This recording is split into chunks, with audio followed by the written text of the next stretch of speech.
For millennia, man has created stories of beasts that hunt men. Maybe due to the real ancestral fear of being hunted, or just for the sake of a good story. However, this innate curiosity led to a question. What makes a creature the perfect hunter of man? Perhaps intelligence, speed, stealth, or maybe even brute power. With the recent influx of rogue hybrids, it seems this question has already been answered, in the form of a human mimic.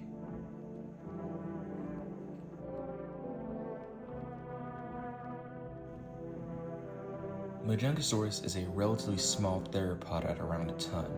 However, it has quite a few characteristics that make it a powerful base contributor. To start off, Majungasaurus was a surprisingly low-slung predator at around the height of a human. This is due to its short yet robust legs.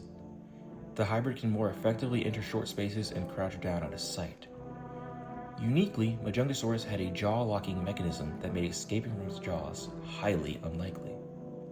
Majungasaurus and other short-faced Abelisaurs were unique in that they had highly flexible shoulder girdles, giving similar flexibility to primates. While not an exceptional trait of the animal itself, this paired with some of the other contributors will make this one of the hybrid's most important traits.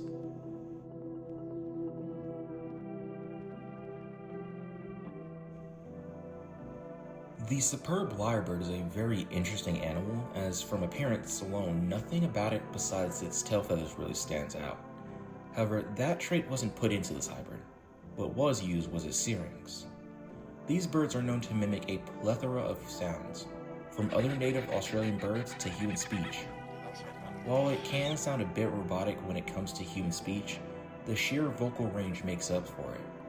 And at a distance, it sounds like a near one-to-one.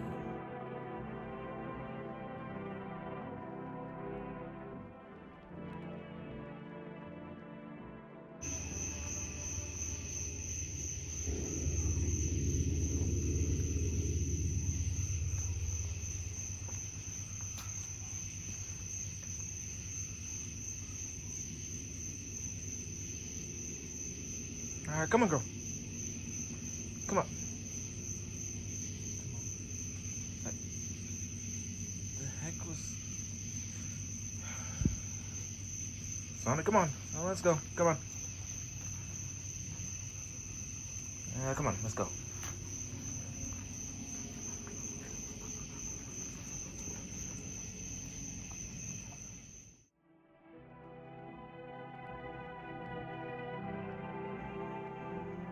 While Tychotherades, a newcomer in the science of paleontology, sometimes referred to as the real-life Scorpius rex, may seem a little underwhelming, don't let its size fool you, as its well-developed cheekbones acted as attachment points for muscles that increased its bite force. In a hybrid as large as the one we are talking about, this is a powerful trait to have.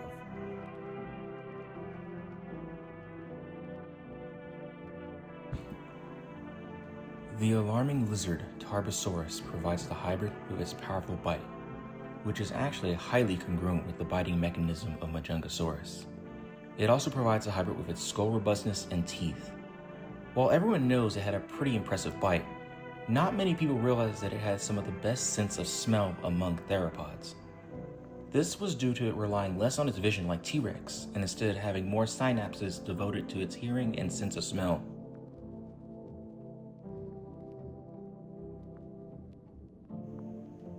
As a household name at this point, the northern short-tailed shrew needs no introduction. The hybrid incorporates its iron-infused teeth, giving them a black appearance and its venom resistance. Now, you may be asking about the venom. Uniquely, this hybrid does not incorporate its venom, instead relying on another contributor for that.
What?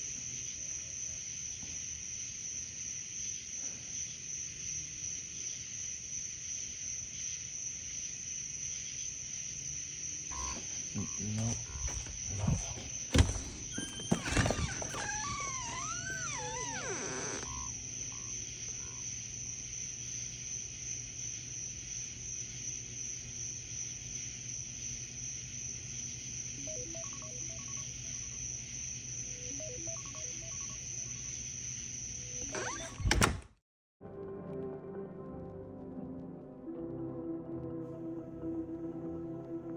Mylodon provides the hybrid with a lower metabolism and ambient body temperature.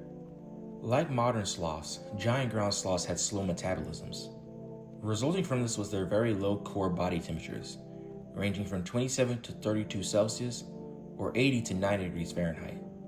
This allows the hybrid to go a long time without eating and sitting in the same spot for long stretches of time. If food becomes scarce, the hybrid has been known to go into torpor, another trait given to it by the sloth. Mylodon also provides stronger claws, allowing the hybrid to dig either as a way to rest, set up ambushes, or get to an area of interest such as food. But the biggest thing Mylodon gives is increased arm strength and the bony osteoderms underneath its skin. The increased arm strength paired with some of the other contributors allow for it to be a quadruped most of the time. However, it is still quite comfortable being bipedal.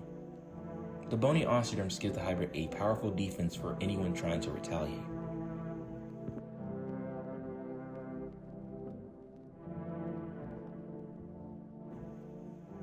The barn owl provides the hybrid with its primary vocalizations, large forward-facing eyes, hearing, and facial disc. These all make the hybrid able to easily see, hear, and pinpoint where something is in low-light conditions. This isn't all that the owl gives, however, as it provides 4 zygodactyl toes, increased neck vertebrae, increased neck flexibility, and reddish face feathers. While the toes are still mostly those of Majungasaurus, the addition of a 4th toe allows for the hybrid to be more stable, and these being zygodactyl, it can change the position of its outer toe, allowing it to better grasp onto things when climbing. While sacrificing some of the neck's strength, the neck's newfound flexibility makes it so the hybrid can bite and snap at targets from very odd angles, such as nearly behind itself. The owl also seemingly gave the hybrid a red face, which may seem counterproductive to camouflage. However, most mammals have poor color vision, and dark red is the hardest color for humans to see at night due to human rod cells having a hard time picking up on long red wavelengths. The Vogelkopf's superb bird of paradise may seem like an odd contributor to have. However, it has one of the most powerful traits in this hybrid's genome, that being its ultra-black feathers and its grooming. The feathers of the Vogelkopf's superb bird of paradise absorbs up to 99.95% of light. To put that into perspective, VANTABLACK, one of the darkest materials on Earth, absorbs up to 99.965% of light. This makes the hybrid's body virtually undetectable at night or in dark spaces.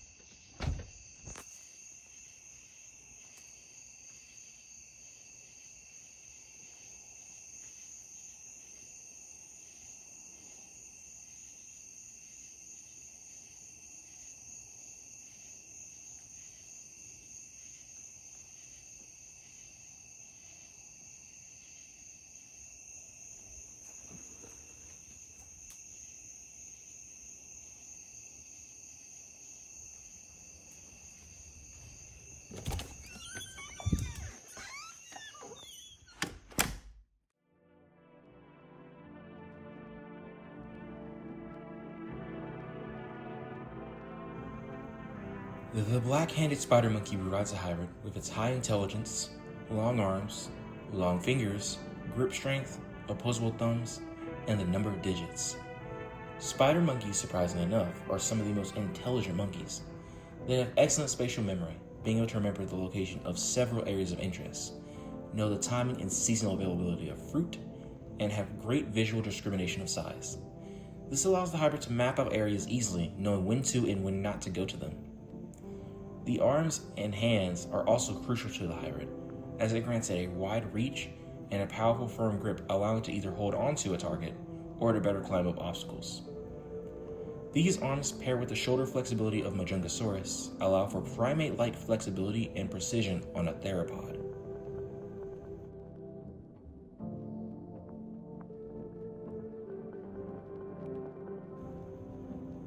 The Shadow of Death. Maip grants the hybrid with the claw length, arm anatomy, and arm strength. The arm anatomy was wisely still theropod-based, as putting the primate arm structure on a theropod could possibly cause issues. Maip possessed some of the longest claws of any theropod. With the assistance of its powerful arms, it could easily puncture and cleave through flesh. These are used to great effect by the hybrid.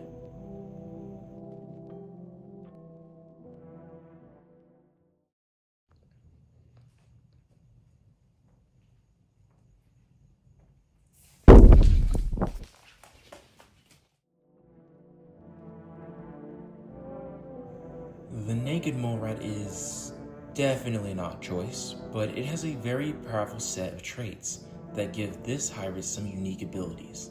These traits are a flexible rib cage, low oxygen tolerance, pain tolerance, and its chemical resistances. Naked mole rats are some of the most resistant animals on Earth, being able to survive without oxygen for 18 minutes and living in low oxygen conditions for 6 hours. Some of these being in environments with just 5% oxygen. This paired with the hybrid's slow metabolism means it can last quite a while in poor oxygenated conditions. They are also highly resistant to harmful diseases and materials, such as pesticides, hydrogen peroxide, cadmium, and even cancers. The mole rat's flexible ribs allow the hybrid to squeeze into places you would think it couldn't. Paired with another contributor later on, this hybrid will have very few areas it can't go in.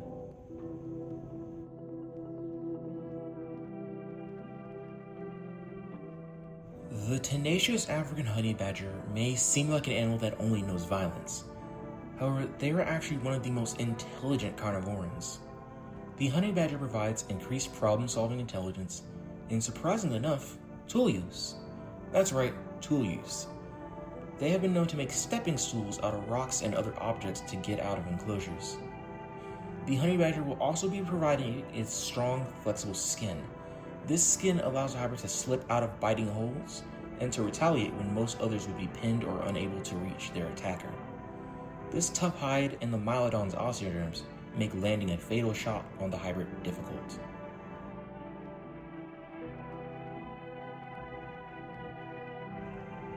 The Komodo dragon is another household name, however, the hybrid doesn't utilize its venom either. Instead, it takes its ability of parthenogenesis and its venom resistance. For anyone who doesn't know what parthenogenesis is, it means the ability to have offspring without a mate.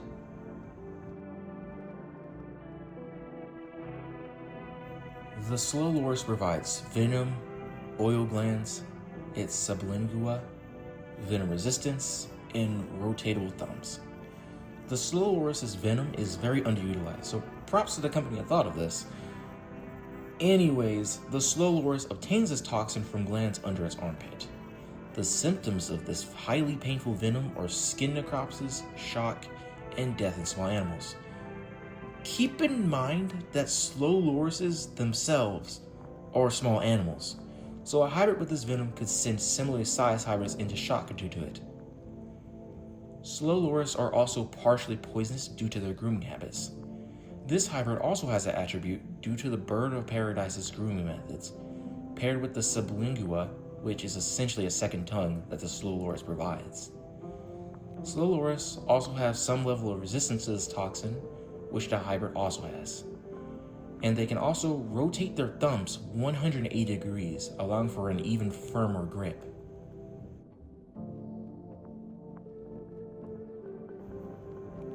The African brush-tailed porcupine provides its quills and the ability to produce sound with them.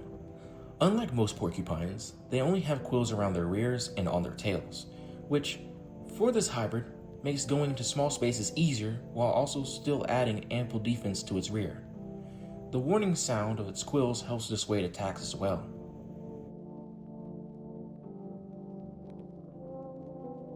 As the premier stealth hunter of the savannas, the African leopard provides many important traits, such as an increased predatory intelligence and instinct, increased reaction time, increased arm strength, foot pads, retractable claws, a primordial pouch, a free-floating collarbone and shoulder blades, in this case the scapula, and the muscles surrounding the scapula. The foot pads and retractable claws mean the hybrid can move silently while keeping its claws sharp. The reaction time allows the hybrid to quickly react to threats, while the primordial pouch acts as an extra layer of defense on its underside. The added predatory instincts allow this hybrid to change up its hunting strategy depending on its environment, making it very adaptable. But the traits that make this hybrid really powerful are its free-floating collarbone and scapula. The muscles around the scapula act as the support for it. These traits, paired with those of the naked mole rat, further allow this hybrid to squeeze into tight spaces, such as those of a home.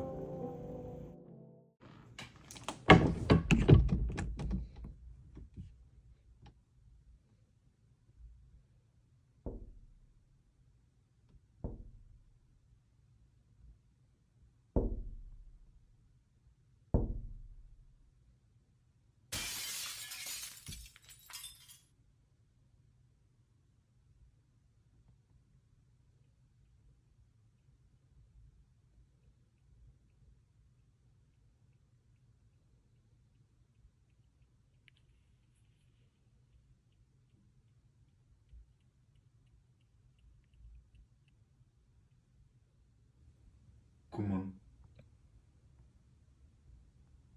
Come on.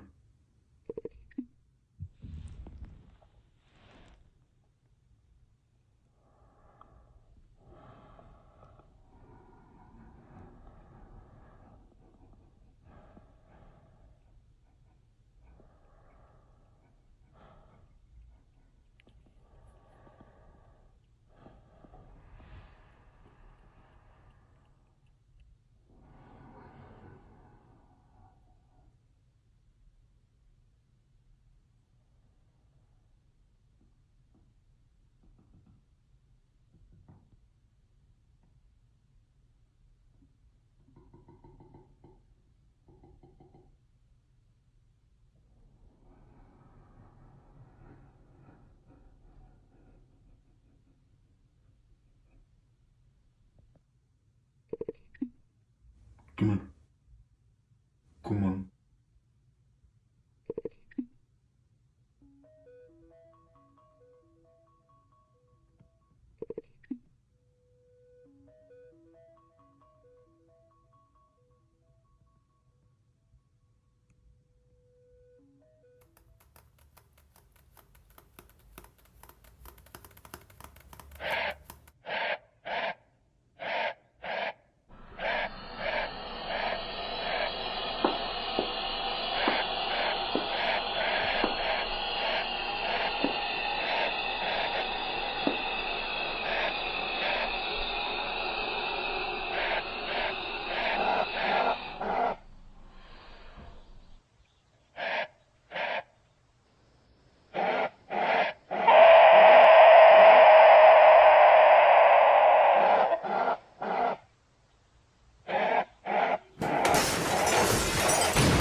Let's go ahead and reveal the hybrid.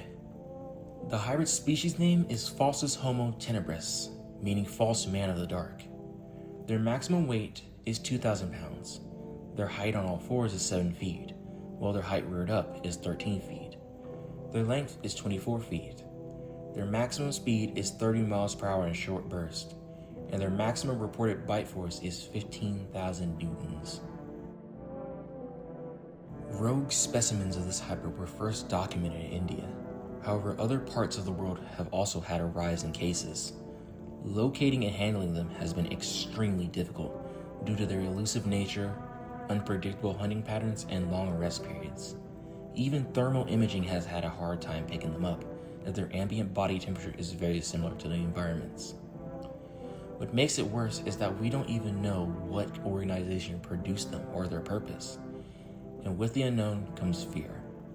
This very fear has resonated in people, as the only thing many people who have dealt with them know are the many names it's been called.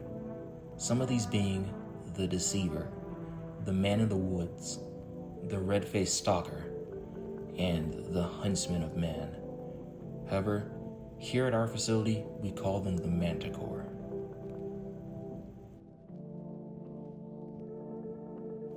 Originally, there were only 3 manticore that had successfully been caught and contained, with 2 of these being confirmed as experienced man-eaters. However, with the new containment of a young, inexperienced specimen that had recently begun stalking and breaking into homes, this number goes up to 4. This newly acquired specimen will help us study why and how they become man-eaters, and if we are in fact their preferred prey item. But with this newfound diversity in our specimens, we think it's finally time to send one of our most experienced man-eaters to the recently abandoned facility to help deal with a certain rogue hybrid.